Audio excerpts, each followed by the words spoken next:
At dahil totoo nga at hindi naman chismis ang pinagsasabi ko sa mga kaibigan ko na masarap talagang kumain dito sa Asian Delight, aba hindi na sila nagpatumpik-tumpik pa at sumugod na talaga kami dito para kumain. Aba hindi pa ba sila maniniwala na kailang beses na kami pabalik-balik dito para kumain? Rain or shine, basta maisipan namin kumain or wala kaming luto sa bahay, abay dito talaga kami nagpupunta mga auntie ko. Halos lahat kasi ng pagkain dito na na-order namin ay talaga namang napakasarap. Pasok na pasok kasi sa panlasang Pinoy. Alam mo yung lutong bahay talaga? Mararamdaman mo na may pagmamahal talaga yung pagluluto. Uy, pagmamahal. Bago ko nga pala makalimutan guys, dito nga pala yan sa Asian Delight. Bagong bukas lang to na restaurant dito sa Rarotongan. Located lang to guys dito sa Matavera. So katabing-katabi lang siya ng Matavera Grocery. Very affordable din pala ang mga presyo ng pagkain nila dito. May kanin ka na, meron ka pang soft drinks. Or water kung ayaw mo naman ng soft drinks. Shoutout nga pala kay Mami Grace dahil napakiusapan namin siya na hintayin kami hanggang 8:30. At syempre, doon sa mga mababait niyang staff at sa mga chef cook na nag-prepare ng pagkain namin. Thank you so much, guys!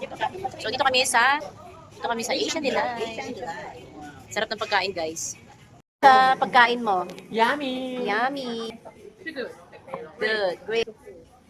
Pabusog ka talaga. Oh, ayan si Ate Grace, say hi. Si Joanne. Thank you for the... Sabi mo? Ay, grabe talagang interview to. Nagbabayad na sila. Doon kay ate.